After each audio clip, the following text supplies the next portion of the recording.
Now that is a true wasabi car. Wa is Japan, sabi is rust, and a car is a car, and it's in road going form. This guy, the guy pushing it, well, not only can he push a car, he also makes videos of all the car shows that I go to.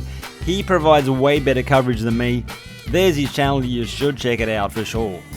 And in addition to possibly seeing me in the background of his videos, you're going to see some fantastic cars. Many I would have shown on my channel, many you would have seen in the background of my videos, but you're obviously going to see plenty of cars I have not shown, and in ways that I don't show them.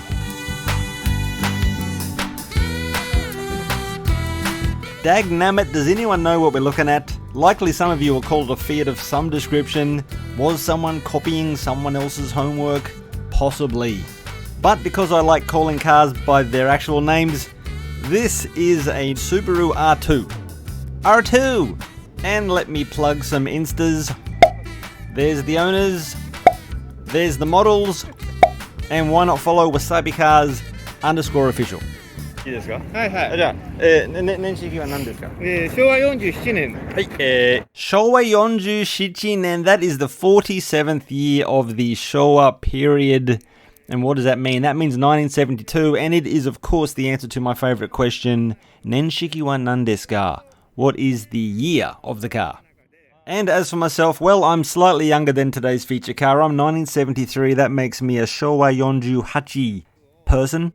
And I tell you what, some of the cars that came out in the year of my birth are just amazing. But I wonder if that is not the same for everyone. Is there a car from the year of your birth that is absolutely spectacular? Let me know in the comments below. I want to know. Yeah, I wonder if some of you don't already know that this is a Kei car. That's a classification of vehicle in Japan of very, very small vehicles, limited in engine capacity and overall dimensions. Oddly enough, there are smaller vehicles like micro cars. However, this car right here is a Kei car from the 360 era, which is of course to say that the displacement is limited to 360cc. This particular car, 356cc. And the power that it could produce was 30 metric horsepower at 6,500 RPMs. And I cannot neglect to mention that this two-cylinder engine is indeed a two-stroke, which takes me back to the days that I was driving Victor around the yard, cutting grass.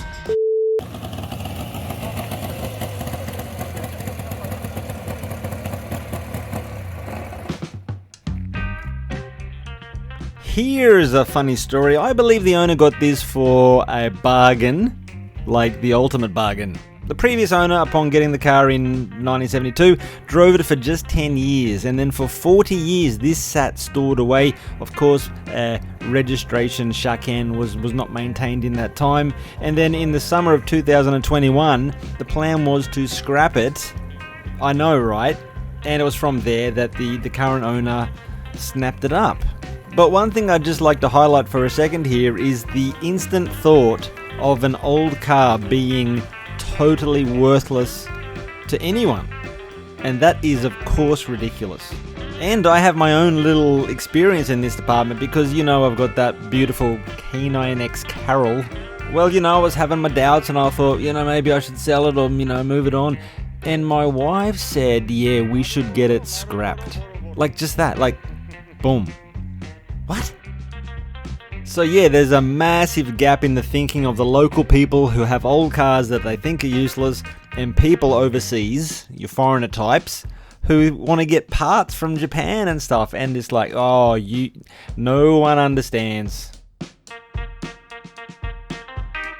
So back to the owner, and he's got this YouTube channel, and on that channel there's like 40 odd videos of him getting this car back on the roads. Like he goes through all the systems, the brake lines and the suspension and the fuel system and he goes through the whole damn thing, restoring it, fixing it up. And with his videos he doesn't really speak. It's all like music, which is in English, so you can totally enjoy it. Check it out. And of course, as you can imagine, parts are just a nightmare. So he's had to use some parts from other cars. The rear shock absorbers have been donated from a Mini Cooper. Yeah. And the front shock absorbers come from a Toyota Hiace. Yeah, you just got to make it work, eh? What do you think? Let me know in the comments below. What do you think of the car? What do you think of the story? What do you think of the preposterousness of throwing away Oh my, does my head in. Let me know your stories in the comments, please. Thanks so much, everyone. Love you all. Goodbye.